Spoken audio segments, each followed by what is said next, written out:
자, 오늘 우리가 선교 주일을 맞습니다. 얼마 전에 그 선교사님으로부터 연락이 왔어요. 저 이스라엘에 그 비자를 내서 들어가기가 엄청 어렵답니다. 비자를 한국 사람들은 특히 안 내준대요. 왜 그런가 그 이유를 말씀하셨는데, 한국 사람들은 이스라엘 땅에 가고 노방전도도 하고 그러니까 이스라엘 사람들의 어떤 정체성을 막 흔들어 놓는 거야. 그러니까 한국 사람들은 이스라엘에 들어오면 안 된다 라고 해서 비자를 그렇게 안 내준답니다.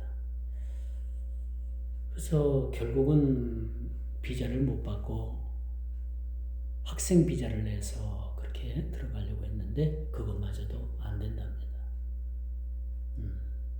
그래서 선교사님이 거의 한 1년이 넘게 이렇게 안식년 동안 한국에 머무르면서 다시 이제 복귀를 하기 위해서 그렇게 많은 노력을 했음에도 불구하고 최근까지 그렇게 비자가 나오지 않는 관계로 인해서 어려움을 많이 겪었어요.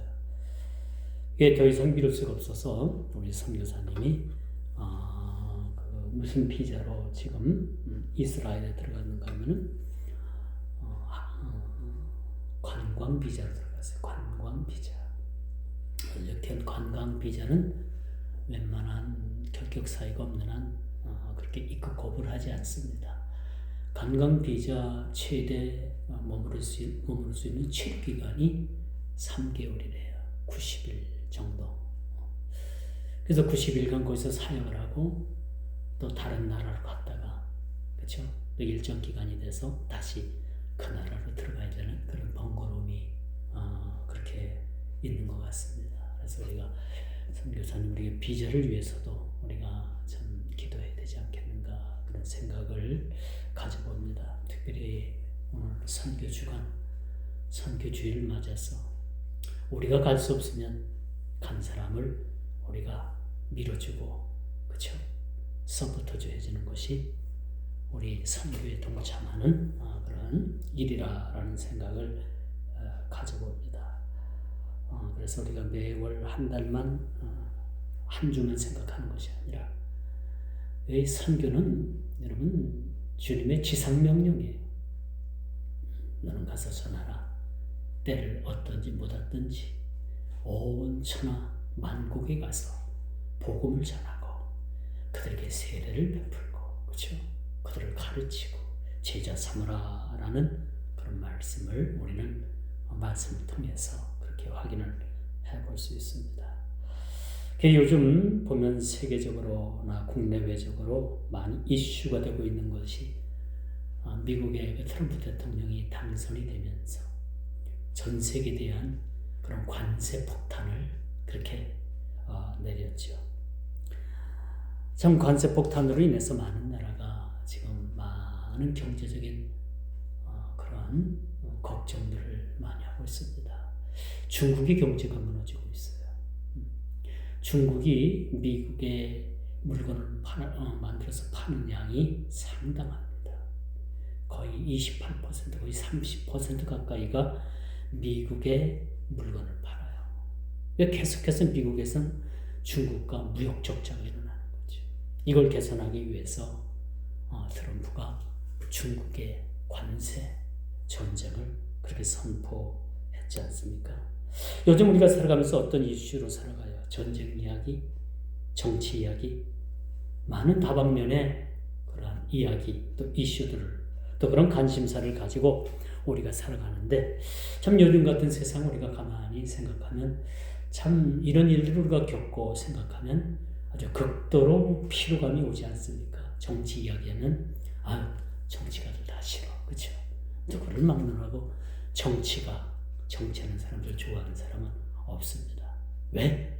그들은 입만 벌리면 거짓말, 그렇죠?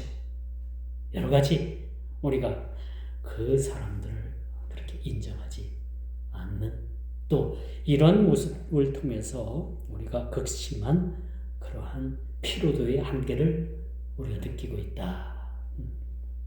관세폭탄 전쟁뿐만 아니라 엊그제는 제가 말씀을 드렸습니다만 SK가 그 가입자 2,400만 명이 신상이 다 털린 겁니다. 전화번호, 주소, 은행 계좌, 신용카드 다 넘어간 거죠. 요즘은 휴대폰 안에 신용카드, 은행 계좌 거래 다 하잖아요. 이게 다 넘어간 거예요. 뉴스를 보고 뉴스나 유튜브를 보니까 중국 해커의 아주 전형적인 중국 해커들이 쓰는 전형적인 방법에 의해서 그런 일이 저질러졌다라고 그런 이야기가 나왔습니다. 여러분 세상을 살아가면서 어떤 관심을 가지고 살아갑니까? 주식? 아니면 건강? 아니면 여러분 행복? 어떤 데 여러분 관심을 가져요? 어떤 것에 여러분 관심을 가지고 살아가게 됩니까? 어떻습니까? 미모? 외모 가꾸기? 어떤 것에 여러분 관심이 있어요? 오늘 이 본문에 보니까 하나님께서는 이스라엘 백성들이 어떤 관심을 가지고 사는가? 이스라엘 백성뿐만 아니라 오늘 21세기를 사는 저와 여러분들에게도 하나님께서 하나님의 눈으로 저와 여러분들을 바라보시는 거예요. 그리고 우리 각 개인이 어떤 관점으로 세상을 살아가는가 라는 것을 하나님께서 눈여겨보고 계신다는 겁니다. 그럼 과연 우리가 하나님 관점에서 어떤 삶을 살아야 될까요? 하나님 관점에서. 하나님 관점에서 보면 인간은 어떻게 되는 거예요?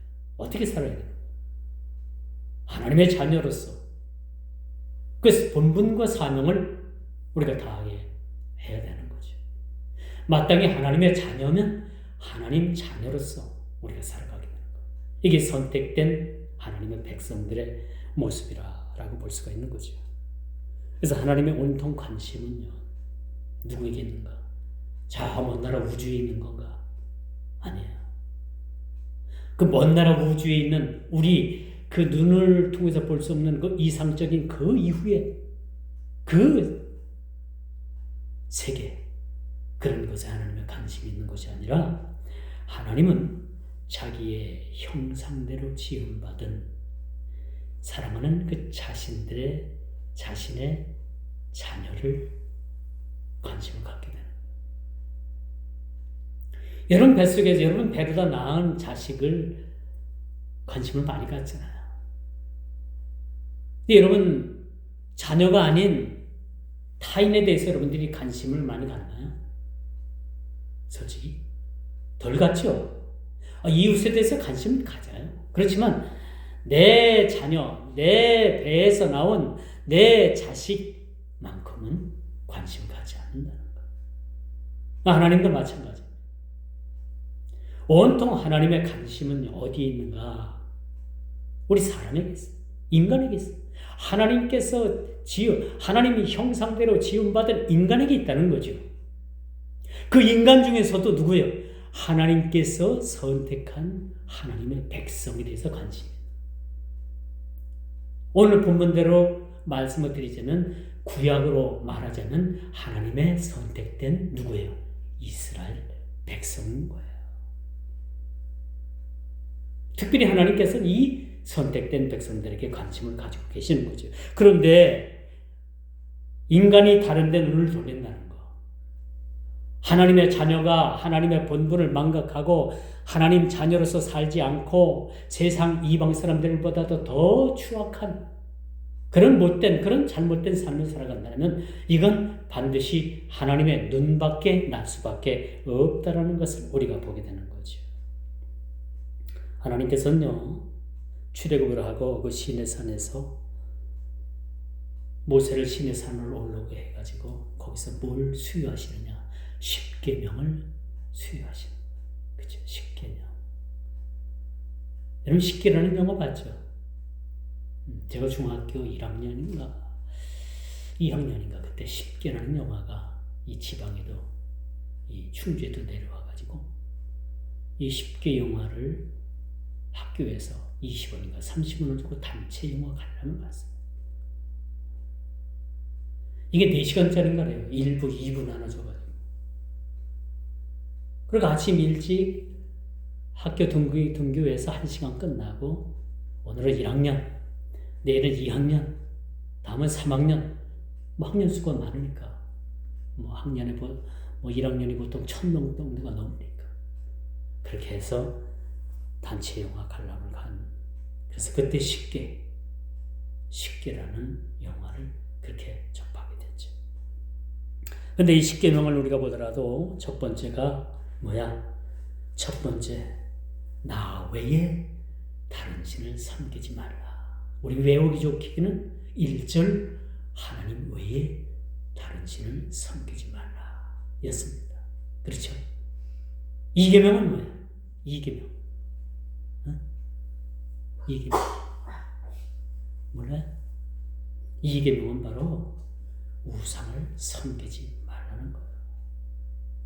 이게 돌판에 써가지고 1계명, 2계명 가지고 딱 돌비에 새겨서 모세의 손에 쥐어줬던 겁니다.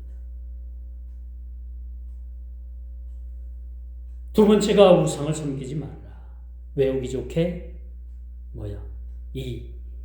둘째, 이상은 우상을 섬기지 말라는 것. 하나님께서 이토록 극도로 우상을 섬기는 일을 경계하셨어요. 오늘 본문 우리가 다 읽진 않았습니다만 1절부터 7절까지 읽는 중에 여러분은 뭘 느낍니까? 무슨 내용을 여러분들이 읽었어요? 하나님께서 우상의 죄를 범하는 이스라엘 백성들을 어떻게 하시겠다? 어떻게 징계하시겠다? 라는 내용이 바로 그런 내용인 거예요.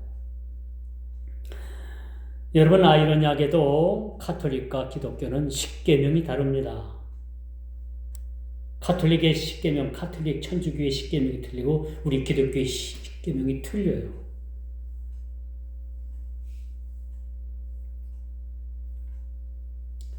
그래서 여러분, 이 10계명 두 번째 우상을 섬기지 마라라는 조항이 천주교에는 이 10계명에서 빠졌습니다.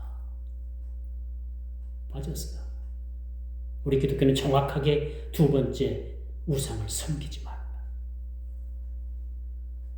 가톨릭 천주교에서는 이 10계명 중에 2계명인 우상을 섬기지 말라는 조항이 빠져 있습니다. 놀랍죠? 이런 걸 여러분들이 발견해야 돼요. 왜 그렇겠습니까? 제가 유럽을 다녀오고 2번 이렇게 다녀오고 하는데 유럽에는 그 성당이 많아요. 성당이.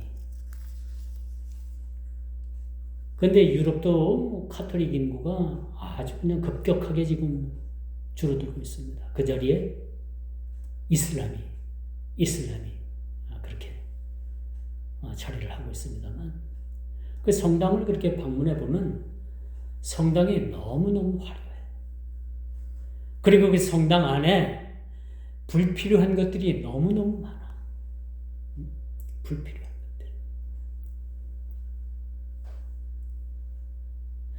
거기는 뭐 성인이라고 하고 성인 형상을 만들어 놓고요. 여러 가지 형상들을 만들어 놨는데 어지러워. 여러분 처음 여러분들이 유럽 가서 여행을 가고 하면은 적응이 안 될 거야. 유럽은 성당밖에 갈 곳이 별로 없어. 유명한 성당들이 많으니까. 가보면 너무나도 우리 기독교하고는 맞질 않아. 왜 교회에 이런 어떤 그런 성당 안에 이상한 형상들을 만들고 불필요한 것들을 만들고 그렇게 수없는 것들을 만들어가지고 한마디로 말해서 혼란스럽다. 그런 생각을 그렇게 가지고 옵니다. 일찍이 로마 교회는요, 로만 카톨릭이라고 하죠. 로마 교회는 이 동로마 교회와 서로마 교회가 그렇게 분립되기 이전에 카톨릭도 분열을 했어요. 그래서 동로마, 서로마로 그렇게 분열이 됐는데 결정적으로 로만 카톨릭이 분열을 하게 되는데 왜 분열을 했는가? 잘 들어보세요. 그 성당 안에 성상, 뭐 예수님의 모습이라든지 뭐 다른 형상이라든지 그걸 벽에 거는 문제 때문에 로마 제국 천주교가 두 개로 쪼개진 거예요. 이걸 걸어도 된다라고 하고 결정을 한 그러한 집단이 서로마 제국이고 로만 가톨릭이고, 안 된다 해가지고 갈라진 것이 동로마 제국인 거예요. 로만 가톨릭이 된 겁니다. 그래서 지금도 갈라져 있잖아요. 지금도.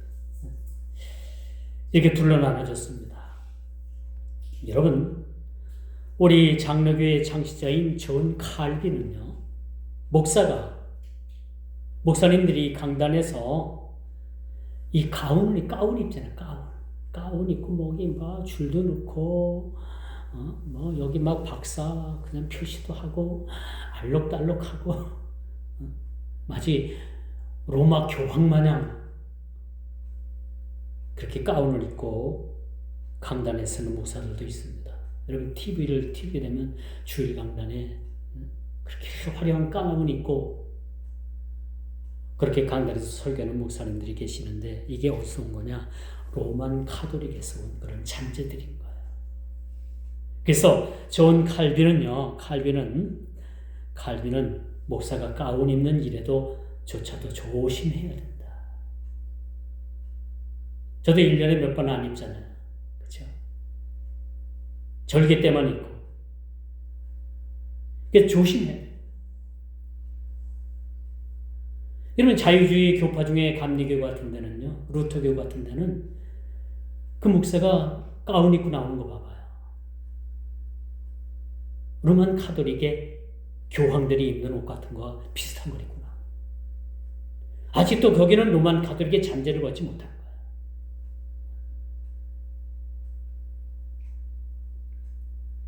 우리 교단을 비롯해서 우리 개혁교단, 보수교단에서는 십자가를 간단히 걸지 않습니다. 왜 그럴까요? 십자가 자체가 능력이 있는 게 아닌 거야. 십자가 자체가 숭배의 대상이 되지 않는 거예요. 그렇죠? 그렇기 때문에 이 십자가가 마치 능력이 있는 것 마냥 이 십자가의 상징적인 모습이 변질이 된 거죠. 그래서 여러분, 예전에 제가 드라큘라 영화를 봤어요. 1탄, 2탄, 3탄을 봤던가. 근데 드라큘라가 나타나고 거기 신부가 나타나가지고 신부가 십자가 목걸이를 걸고 나오잖아요. 그래서 십자가를 다 그 드라큘라 앞에가 대면 드라큘라가 꼼짝 못하고, 그건 영화일 뿐이야. 십자가가 능력이 있는 게 아닌 거야. 그건 영화예요. 컨셉이 하나예요. 우리는 잘 알아야 되는 거예요.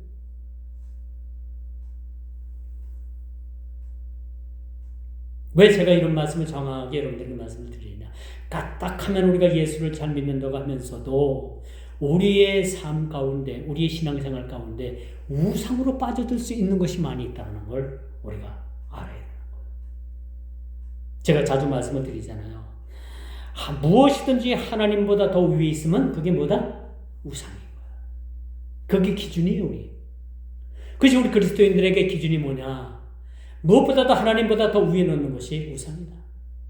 그것이 자녀이든, 그것이 재물이든, 그것이 명예든, 그것이 학벌이든, 그것이 어떤 것이든 간에 하나님보다 더 우선적으로 두는 것이 있다면 그 자체가 우상이다. 그러므로 오직 내 안에 사는 이가 주님 한 분이면 족하다는 그런 신앙 고백이 우리에게 필요한 겁니다. 주님 한 분이면. 그렇죠? 근데 요즘은 어때요? 휴머니즘에 빠졌잖아요. 인간 사상. 자기 중심. 개인주의. 사람들은 자기를 사랑하고 자긍하며, 그렇죠? 돈을 사랑하고 하나님 사랑하는 것보다 더 자신을 사랑하는 그런 자긍하는 시대에 지금 살아가고 있어요. 온통 자기 중심에 빠져있는 그런 세상에 살아갑니다. 그게 일찍이 성경은 그렇게 경고하잖아요. 말세에 고통하는 때가 이르러니 사람들은 자기를 사랑하며, 자기 사랑하지 말라는 얘기 너무 지나친 거예요. 자긍하며 온통 자기 자신에만 관심을 가는, 내 옆에 있는 사람이 죽든지 말든지 온통 자기 자신만 관심을 가지고 살아. 그런 시대가 말세라는 겁니다. 그런 시대가 고통하는 때가 가까워 왔다는 겁니다. 자기 사랑에 빠지면요, 하나님 사랑할 수 없어. 내 자랑에 빠지면 하나님 사랑할 공간이 없어. 응? 잘 들어보십시오.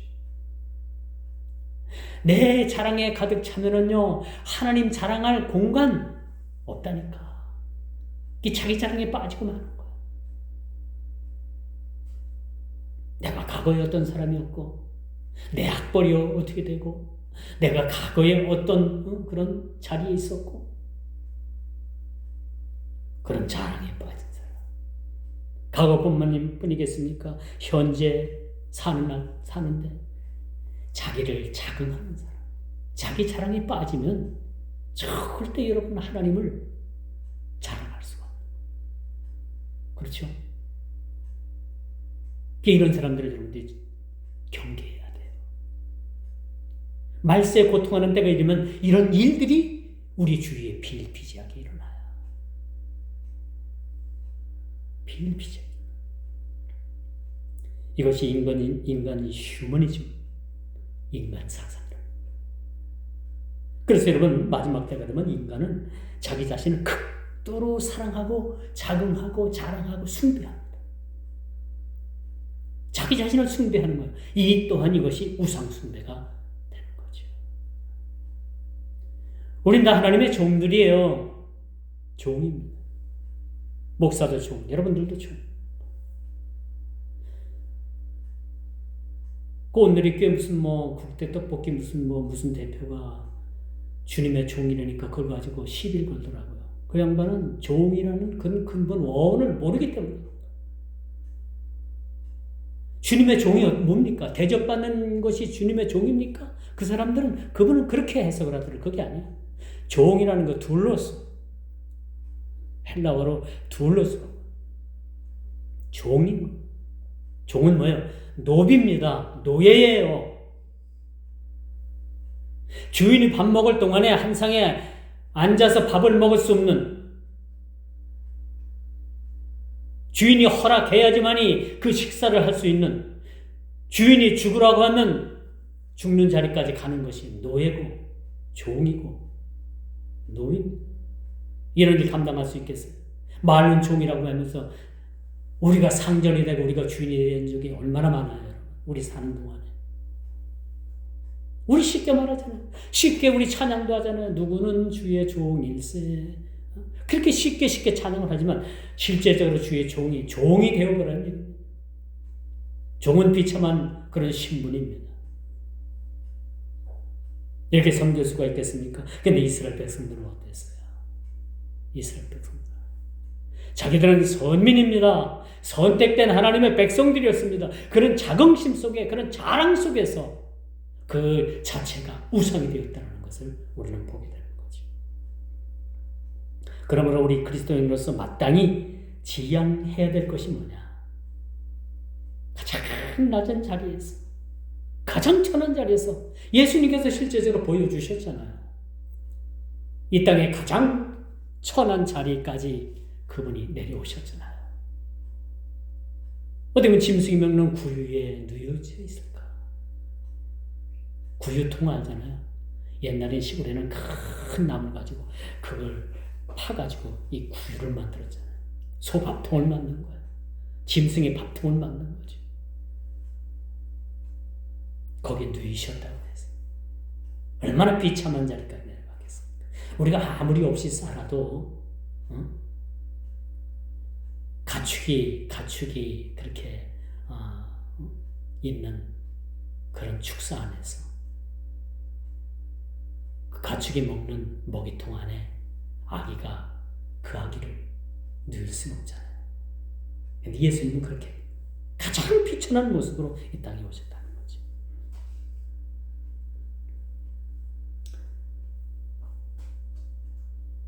오늘 본문의 내용이 뭡니까? 사신 하나님을 버리고 우상제에 빠졌다는 거예요. 우상의 제에 빠졌다. 그 결과 하나님께서 이스라엘 백성들을 심판하시겠다라는 그런 결과적인 내용을 우리가 보게 됩니다. 이 에스겔서를 읽어보면 참 좀 부담이 가요. 읽으면서도. 저는 말씀을 설교하면서도 본장 전체를 통째로 다 읽고 일주일 내내 이걸 읽으면서 이 말씀이 뭘 얘기하는 건가? 이게 읽을 때마다 부담이 가요. 왜? 하나님께서 심판하시겠다. 어떨 때 보면 무지막지하잖아요. 어떨 때 보면 그 심판이 그 하나님의 징계가 너무나도 무겁잖아요. 이스라엘 백성들의 큰 죄를 지었다는 것은 백성들을 심판하신다는 겁니다. 이는 당연한 결과죠. 백성들은 하나님과의 언약을 버리고 우상을 택했다는 거예요. 왜 하나님께서 심판하실까? 사신 하나님을 버리고 우상을 선택했다는 거예요. 거기는 뭐 아세라상이 있고, 그 뭐 어떤 여러 가지 그런 태양상, 태양신도 있을 것이고 여러 가지로 그들이 이방 신들이 섬기는 그런 신들을 섬겼을 것이라는 거죠. 하나님께서는요, 이스라엘 백성들을 가나안 땅에, 그 애굽 땅에서 인도하시고 40년 만에 가나안 땅에 이스라엘 백성들을 들여보내시면서 하나님의 높아심이라고 할까요? 하나님의 염려라고 할까요? 그 하나님의 염려는 무엇인가 하면 이스라엘 백성들이 가나안 땅의 원주민들을 쫓아내고 거기 들어가서 정착하게 살면 참 행복하고 좋은 일이고 그것이 젖과 꿀이 흐르는 땅인데 하나님의 염려는 한 가지가 있었어요. 이스라엘 백성들이 그 가나안 땅에 사는 일곱 족속 히브리 아기어 헷가다 그 일곱 족속의 머리만 딴 그런 외우기 쉬운 족속인데 이 족속들이 맹렬히 섬기던 우상 혹시나 그들이 섬기던 우상을 본받지는 않을까 이 하나님 마음 한켠에 늘 염려가 됐다는 거예요. 우리 인간으로 표현하자면 그렇다는 겁니다. 근데 뭐 아닌걸? 웬걸? 얼마 되지 않아가지고 가나안 땅 원주민들이 섬기던 그 우상보다도 더 맹렬히 우상을 섬기는 죄를 범하게 된 거예요. 그게 오늘 본문 말씀에 지적하는 내용들인 거예요. 더하면 더했지 덜하지 않고 이 상황에 빠졌다는 겁니다. 속된 말로 오늘 말씀은요, 하나님을 배도한 일이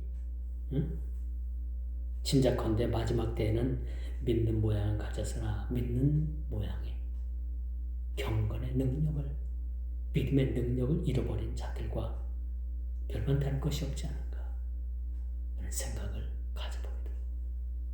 우리 그리스도인들로서 우리가 본질을 잃어버려서는 안 되는 거예요. 그렇죠? 본질을 잃어버려서는 안 돼요.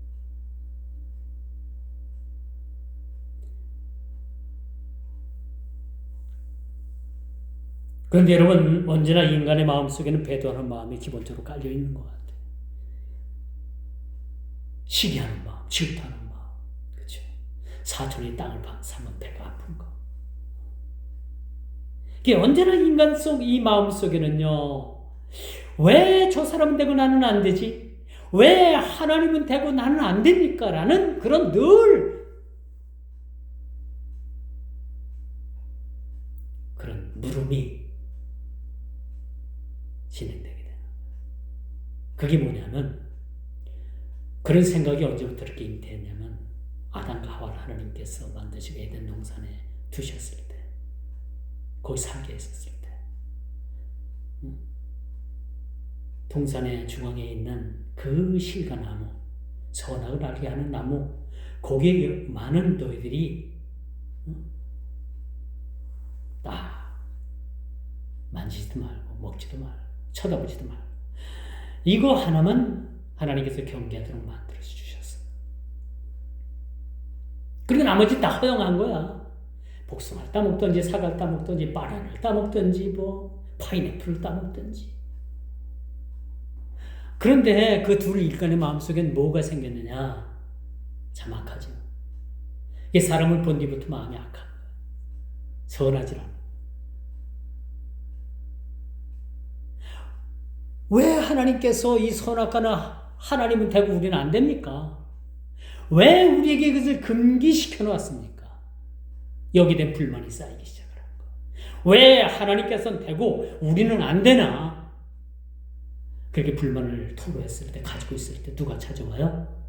뱀이라는 녀석이 찾아와가지고 속삭이잖아요. 이 뱀은요, 우리 인간의 마음을 정확하게 읽었어요. 시기하고 질투하고 불만 가지고 왜 당신은 되고 나는 안 되느냐라는 그런 마음을 아주 정확하게 간파를 하고 뱀이 그 틈을 파고 들어간 거예요. 놀랍죠? 그래서 언제나 인간의 마음속에는요, 배도하는 마음이 기본적으로 깔려 있어요. 참 마지막 때가 되면요, 여러분, 참 우리가 조심해야 돼. 마지막 때가 되면요, 믿는 사람 수많은 사람들이 그렇게 배도를 한다고 합니다. 예수님을 배신하는 거예요. 가룟 유다처럼, 베드로처럼 예수님을 배도하는 일들이 마지막 때가 되면 많이 일어납니다. 왜 예수를 잘 믿다, 왜 교회 다니다가, 멀쩡한 교회 잘 다니다가 왜 이단으로 빠지나요? 요즘 이단 그 집단들이 얼마나 부흥을 하는지 모른다. 그 숫자가 막 넘친대. 30만이 됐다, 50만이 됐다, 지금 막 뭐 100만이 됐다. 그런 소리가 나와요. 이게 뭡니까? 왜 예수를, 왜 신앙생활 잘하고 예수를 잘 믿다, 왜 배도하는 길로 가냐 말이에요. 그게 배도인 거예요. 배도. 마지막 때가 되면요, 여러분, 우스갯소리로 여기 참나무 선생이 나타난다. 저 교회 가니까 소나무 선생이 왔는데 너무나도 대단하고 손을 얹은 쪽 앉은 배가 막 일어나고 암 환자가 막 뻘떡뻘떡 일어나서 암이 고쳐지고, 어디 쭉 가보니까 거기는 전나무 선생이 왔다더라. 전나무 알죠? 어디 가니까 또 뽕나무 선생이 왔다더라. 이런 일로 인해 가지고 사람들이 막 이리 쏠리고 저리 쏠리고 막 이 교회 갔다 저 교회 갔다 막 그냥 목마르듯이 막 찾아다니는 거예요. 마지막 때 그런 일들이 일어난다는 거. 이제 두 번째요. 우리 마음속, 우리 삶 속에서 우상을 제하는 것. 제가 초대도 말씀을 드렸습니다만, 하나님보다 더 우선순위로 두는 것은 여러분들이 다 이것을 정리해야 돼요. 그것이 자식이 됐든, 그것이 나의 건강이 됐든, 나의 명예가 됐든, 다 그걸 걷어내야 되는 거예요. 이것이 우상의 죄라고 했습니다. 우상 숭배가 만연했던 솔로몬 후기를 여러분들이 잘 알고, 솔로몬이 왕이 되고 처음에는 얼마나 하나님께 사랑받고 인정받았는지 몰라요. 얘야, 내가 너에게 뭘 줄까? 꿈에 하나님께서 나타나셔가지고, 얘야, 내가 너에게 뭘 줄까? 영화를 줄까? 명예를 줄까? 건강을 줄까? 뭘 줄까? 다 싫고요. 저에게 지혜를 주세요. 저에게 지혜를 달라. 근데 솔로몬이 인생 후반을 어떻게 살았어요? 그 이방 나라의 여자들 다 끌어다가 정략 결혼하고, 여자들 치마폭에 쌓여가지고, 그 여인들이 치마폭에 쌓였거든. 우상들, 그 우상들을 골짜기마다 다 우상의 소굴을 만들어. 여러분, 인생은요, 후반전에 강해야 되는 거예요.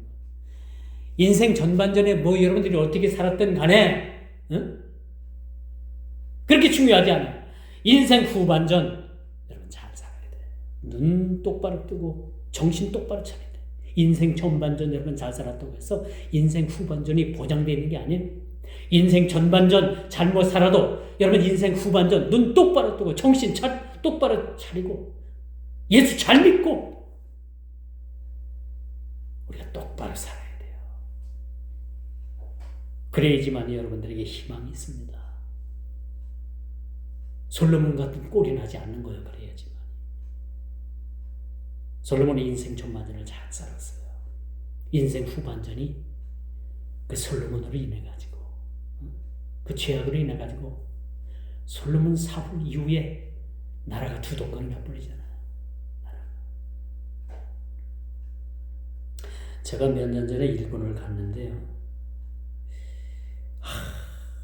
가는 곳곳마다 전부 다 신사가 세워졌어요. 이 신사가 안 세워진 곳이 없어. 그래서 가볼 만한 데가 없어. 가이드는 뭐 여기 좋다 저기 좋다 뭐 해서 가 사진 찍어라 뭐 들어줘 했는데 영 아니야. 영 아니야. 거기 좋은 건 온천물 하나. 호텔에 온천물 하나 좋은 것밖에 없더라. 그리고 한밤중에 라면인지 그걸 원하면 끓여줘요. 맛있어. 근데 그곳을 그렇게 도쿄를 가보고 오사카를 가보고 이렇게 가봐도 가는 곳곳마다 우상이 우상. 우상을 그렇게 만들어놨더라고요. 한마디로 우상이 찌드는 거죠. 자, 오늘 본문의 말씀은 심판의 원인을 우리가 알아야 됩니다. 심판의 원인. 심판의 원인은 그들이 하나님을 섬기는 일에 멀어지고 우상을 섬겼다는 것. 오늘 여러분들이 이 본문 말씀의 핵심의 키포인트입니다. 키워드예요. 우리의 삶에서 우상의 일들을 취하는 일들이 무엇보다도 중요하다라는 것을 우리가 교훈을 얻게 되는 거죠. 그러므로 여러분, 솔로몬의 지혜와 영화보다도 솔로몬의 지혜와 영화가 얼마나 화려했겠어요. 솔로몬 궁전을 짓고요, 성전을 짓고 왕궁을 짓고 얼마나 화려했어요. 그런데 저는 이보다도 욥의 인내가 훨씬 더 값 있어 보입니다. 욥, 우리가 욥기서를 우리가 강론을 했잖아요. 욥기서 설교 들어봤잖아요, 저한테. 그렇죠? 이 솔로몬의 화려한 이 지혜와 영화보다도 저는 욥의 인내가 훨씬 더 값 있어 보이는 것이 저뿐인가요? 아니라고 봅니다. 우상의 찌든 때를 벗겨낼 수 있는 것은 인내가 훨씬 더 값 있어 보이는 거예요. 인내가 훨씬 더 우상의 찌든 죄를 벗겨낼 수 있는 거예요. 솔로몬의 지혜와 영화와 영광으로도 우상의 찌든 때를 벗겨내기커녕 그 후반전에 그걸로 인해 가지고 삼천리 방방 곳곳마다 산골짜기마다 우상의 단지가 들어서게 됐다는 사실은 참 여러분 안타까운 사실이죠. 오늘 유다의 멸망의 원인을 언급하고 있습니다. 나머지는 여러분들이 집에 가서 읽어보세요. 이는 하나님께서 가장 미워하시는 죄가 무엇이냐? 우상 숭배라. 우상 숭배. 우상 숭배.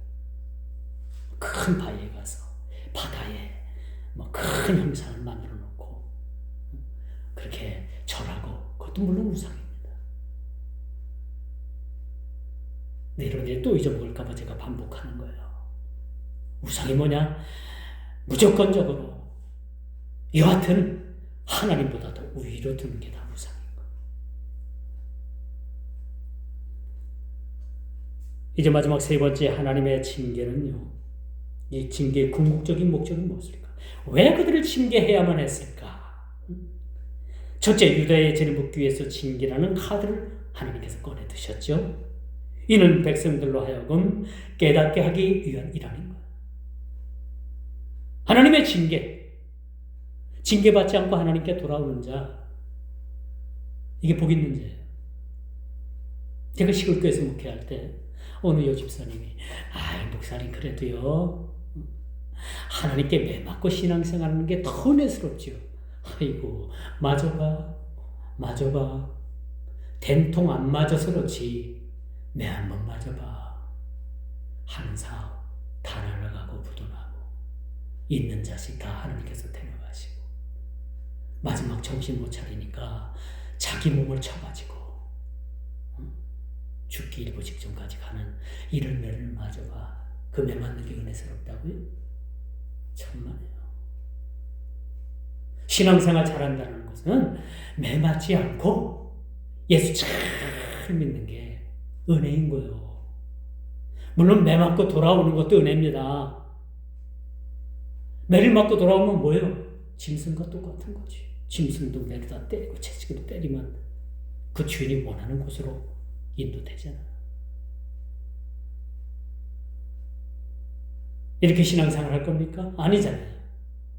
매 맞지 않고 신앙생활. 제가 웃고 말았어요. 그래서 그래도 어디 한번 된통 한번 맞아봐. 그 매가 얼마나 아픈가.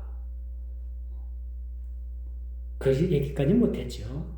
제가 그냥 웃고만 말았어요.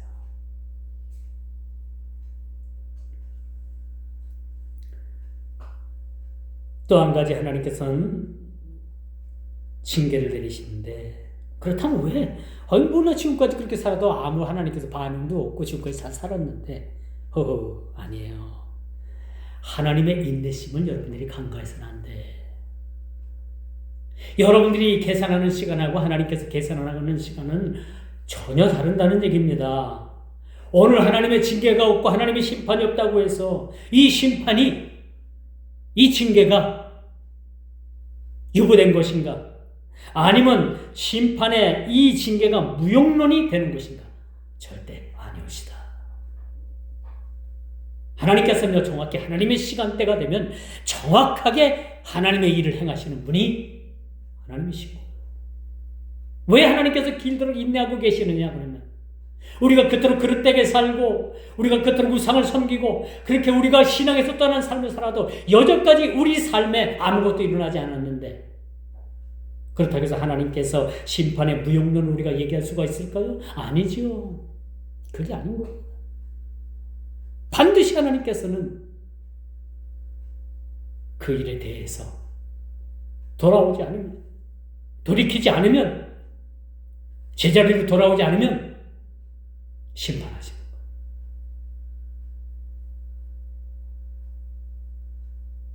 하나님의 시간을 가늠할 수는 없습니다. 인간의 시간. 크로노스적인 시간을 가지고 하나님의 시간대인 카로노스의 시간을 우리가 계산할 수는 없는 거예요. 결국은 이 범죄에 대한, 이 범죄가 구체적으로 뭡니까? 우상숭배. 이 심판의 칼날을 피해갈 수가 없다는 겁니다.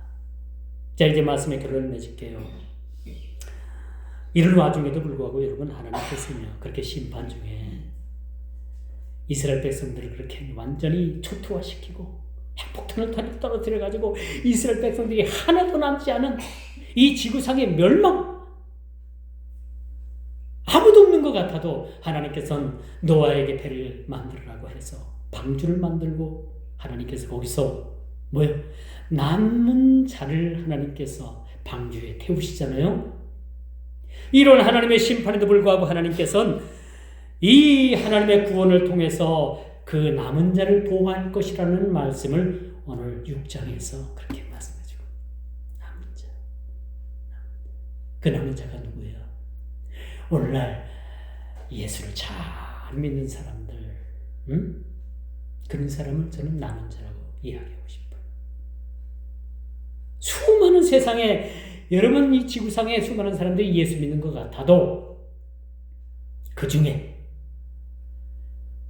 껍데기도 있을 것이고 알곡도 있을 것이고 다 있어요. 그 남은 자가 누굽니까? 하나님 말씀대로 행하고 사는 자야. 그런 자를 남겨두신다는 겁니다. 이런 자를 하나님께서 예수 그리스도를 통해서 구원하시는 겁니다. 이제 우리는 마지막 남은 자의 삶을 충실히 살아가야 되는 몫이 저와 여러분들에게 주어졌습니다. 우상의 어떤 것들을 버리고, 이 우상이라는 것, 그림자까지라도 할 수만 있다면 우리가 그림자까지라도 버리고 여러분들이 꿈에서라도까지 이 우상을 멀리할 수 있는 그런 저와 여러분들이 되어야 됩니다. 우상의 죄를 쉽게 범해도 우상의 죄를 쉽게 범할 수는 있어도 이 우상의 이 굴레는 쉽게 벗어날 수가 없는 거예요. 우리 옛말에 그런 말이 있잖아요. 늦게 맛본 도둑질이 밤새는 줄 모른다. 그렇게 될까봐 두려운 거예요. 우리 잘못된 습관 바로 고치지 못하면 2살 때 이 버릇이 어디까지 가? 이름까지 간다고 하죠. 요즘 뭐 수명 기대치가 높아가지고 90, 100까지 갈 수 있어요. 평생 가는 거예요. 잘못 습관 들여놓으면요 평생 가요. 이거 고치기 쉽지 않습니다. 그래서 여러분 습관 들이기가 참 중요한 거예요. 습관. 그러므로 여러분 그에 따른 하나님의 징계는 너무나도 냉혹하고 너무나도 혹독하고 우리 인간의 상상을 초월한다는 거. 믿습니까?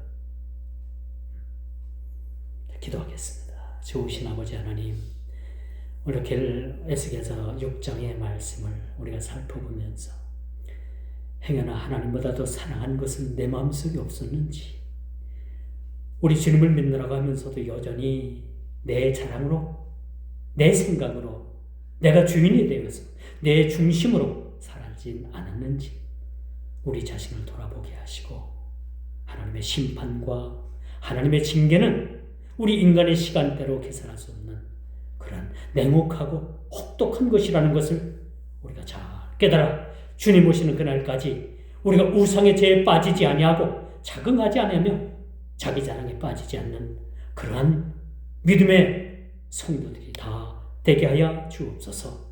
예수님의 이름으로 간절히 기도드리옵나이다. 아멘.